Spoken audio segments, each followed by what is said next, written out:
was fatigue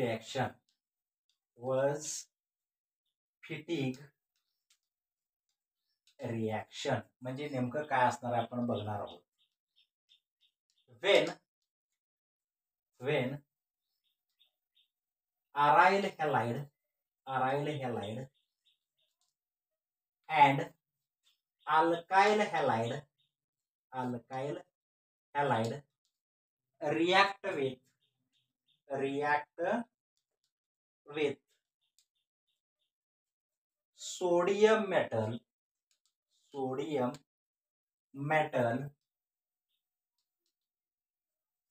in presence of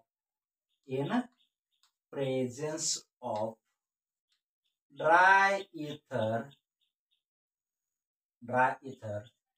to form substituted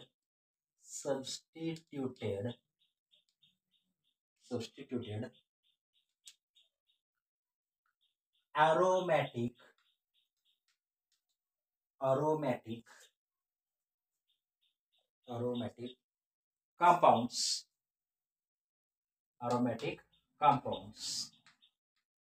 This reaction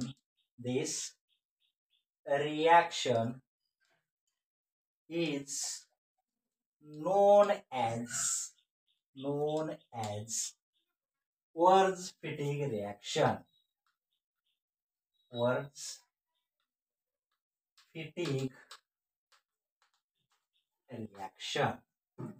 आता नेमकं काय दिलंय आपण बघूया. ज्यावेळी अरायल हॅलाइड आणि या ठिकाणी अल्काइल हॅलाइड या दोघांचं रिॲक्शन होतं त्यावेळी सोडियम मेटल वापरला जातो. त्यामध्ये सॉल्व्हंट असणारा ड्राय इथर त्याच्यापासून काय तयार होणार आहे, सबस्टिट्यूटेड अरोमॅटिक कंपाऊंड तयार होणार आहे. त्या कंपाऊंडला आपण काय म्हणायचं, वुर्त्झ फटिग रिॲक्शन या ठिकाणी म्हटलं जातं. एक एक्झाम्पल आपण बघूया.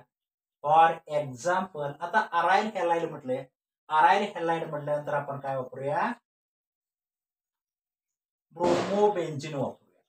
काय यूज केलं इथं, ब्रोमोबेन्झीन यूज केलेला आहे. त्यानंतर 2 टाइम्स सोडियम हा हायली रिॲक्टिव्ह असणार आहे कारण इथं वापरला या ठिकाणी ब्रोमोबेन्झीन वापरलेला आहे. त्यानंतर दुसरा वापरलेला या ठिकाणी अल्काइल हॅलाइड वापरलेला आहे. म्हणजे आपण BrCH3 वापरलं म्हणजे हा काय असणार आहे तुमचा ब्रोमोमिथेन असणार आहे. त्यानंतर इन प्रेझन्स ऑफ ला वापरलं ड्राय इथर वापरलं. आता यामध्ये नेमकी रिॲक्शन कोणा असणार आहे, ब्रोमीन हा हायली इलेक्ट्रोनिगेटिव्ह आहे, आणि सोडियम हा हायली इलेक्ट्रोपॉझिटिव्ह आहे. हा ग्रुप सगळाच निघून गेला.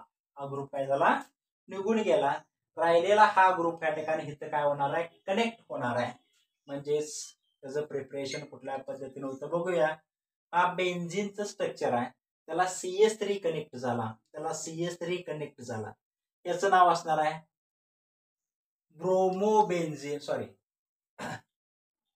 टोल्यून असणार आहे. टोल्यून किंवा मिथाइल बेन्झीन म्हटलं जातं. हा असणार आहे मिथाइल बेन्झीन असणार आहे किंवा टोल्यून ह्या ठिकाणी म्हटलं जातं. त्यानंतर निघून गेलेला प्रोडक्ट असणार आहे 2 टाइम्स NaBr निघून जाणार आहे.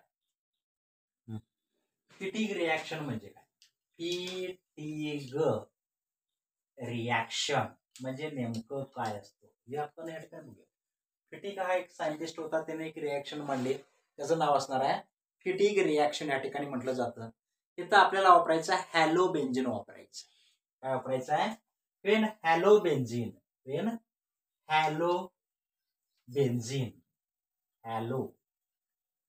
वापरलं म्हणजेच आपण क्लोरोबेन्झीन वापरू शकतो, ब्रोमोबेन्झीन वापरू शकतो किंवा या ठिकाणी क्लोरोबेन्झीन वापरू शकतो. त्याची आपण या ठिकाणी काय करायचं, रिॲक्शन करायचं आहे. मग या ठिकाणी वापरायचं आहे हॅलोबेन्झीन रिॲक्ट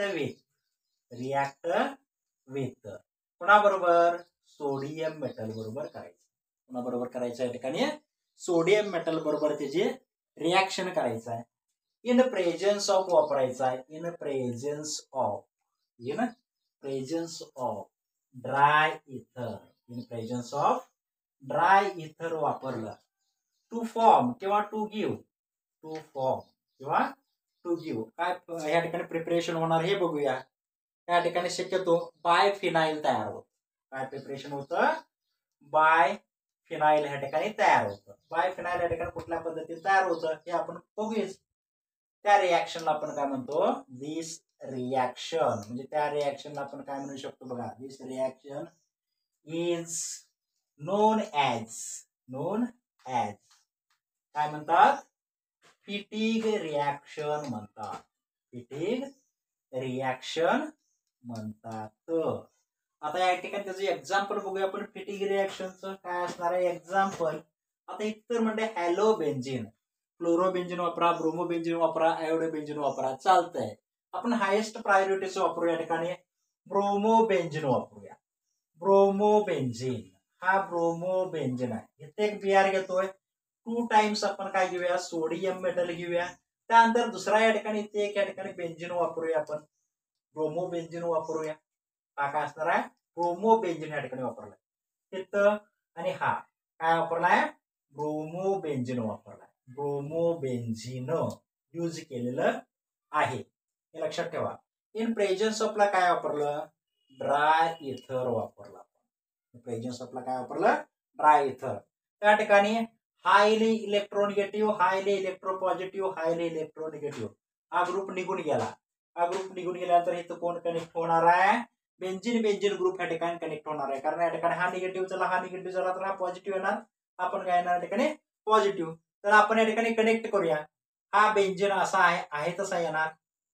त्यानंतर ह्याला इथं कनेक्ट होणार आहे तसा. या ठिकाणी हा दुसरा बेन्झिन ग्रुप या ठिकाणी कनेक्ट होणार. त्याला म्हटलं जातं या ठिकाणी बाय फिनाईल या ठिकाणी म्हटलं जातं. दुसरा प्रोडक्ट या ठिकाणी निघून गेलेला असणार आहे, जो नको आहे तो 2 टाइम्स NaBr, 2 टाइम्स NaBr.